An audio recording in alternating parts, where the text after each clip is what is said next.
ভারতে বৃষ্টি, বন্যা ও ভূমিধসে গেল ২৪ ঘন্টায় প্রাণ গেছে ৩২ জনের। এ নিয়ে মাস জুড়ে প্রবল বর্ষণে দেশ জুড়ে প্রাণহানি ১০০ ছাড়িয়েছে। সিকিমে বিপদ সীমা পেরিয়ে ঝুঁকিপূর্ণ উচ্চতায় তিস্তার পানি। নদীটির আশেপাশে জারি করা হয়েছে রেড অ্যালার্ট। বিশ্বমানের থার্মিক্স রড, সালাম স্টিল থার্মিক্স, দেশের একমাত্র থার্মিক্স রড। মৌসুমের আগেই হাজির প্রবল বৃষ্টি, আর এতেই নাকাল ভারতের কয়েক রাজ্য। টানা কয়েকদিনের বৃষ্টিতে তলিয়েছে জনপদ, ভেঙে পড়েছে সড়ক ও যোগাযোগ ব্যবস্থা, আর ভিটেমাটি হারিয়ে খোলা আকাশের নিচে দিন কাটাচ্ছেন হাজারো মানুষ।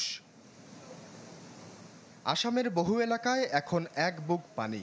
আইএমডির রেকর্ড শুরুর পর থেকে মে মাসে ইতিহাসের সর্বোচ্চ বৃষ্টিপাতের সাক্ষী হল গৌহাটি ও তেজপুর। ডিব্রুগড়ে ব্রহ্মপুত্রের পানি বিপজ্জনক হারে বাড়ায় দেখা দিয়েছে বন্যা পরিস্থিতি।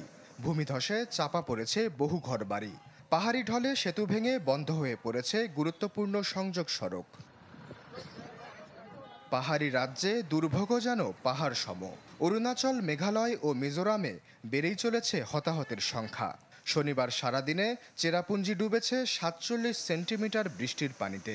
মণিপুরে ইরিল ও নাম্বুল নদীর পানি বিপদসীমা ছাড়িয়েছে।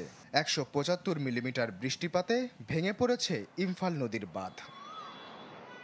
দক্ষিণে পরিস্থিতি আরও বিপজ্জনক। কর্ণাটকে ভেঙেছে স্মরণকালের সর্বোচ্চ বৃষ্টিপাতের রেকর্ড। মে মাসের শেষ ২ সপ্তাহে স্বাভাবিকের চেয়ে ১৯৭% বেশি বর্ষণ দেখেছে রাজ্যটি। অঞ্চলটিতে হতাহতের সংখ্যাও সবচেয়ে বেশি। কেরালার কয়েক এলাকায় ডুবে গেছে রাস্তাঘাট, তৈরি হয়েছে ভূমিধসের শঙ্কা। ৬ জেলায় বন্ধ রাখা হয়েছে স্কুল। রেড অ্যালার্ট জারি হয়েছে ইদুক্কি, কসারগড় ও কান্নুরে। নতুন করে বৃষ্টিপাতের মাত্রা বেড়েছে তামিলনাড়ুতেও। রাজ্যটিতে ভ্রমণে সতর্কতা জারি করেছে আইএমডি। চেন্নাই সহ ১৭ জেলাকে রাখা হয়েছে উচ্চ ঝুঁকিপূর্ণ অঞ্চলের ক্যাটাগরিতে। সিকিমে বিপদসীমা ছাড়িয়েছে তিস্তা নদীর পানি।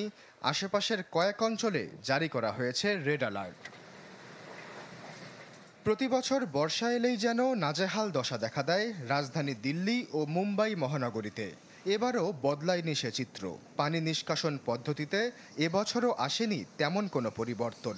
ফলে দিল্লি ও মুম্বাইয়ের বেশিরভাগ সড়কে দেখা দিয়েছে জলাবদ্ধতার, যার পরিণতি বয়ে এনেছে তীব্র যানজট। আরও ৪ থেকে ৫ দিন বৃষ্টিপাত অব্যাহত থাকার পূর্বাভাস দিয়েছে আবহাওয়া বিভাগ। আশ্বাস চৌধুরী, চ্যানেল 24।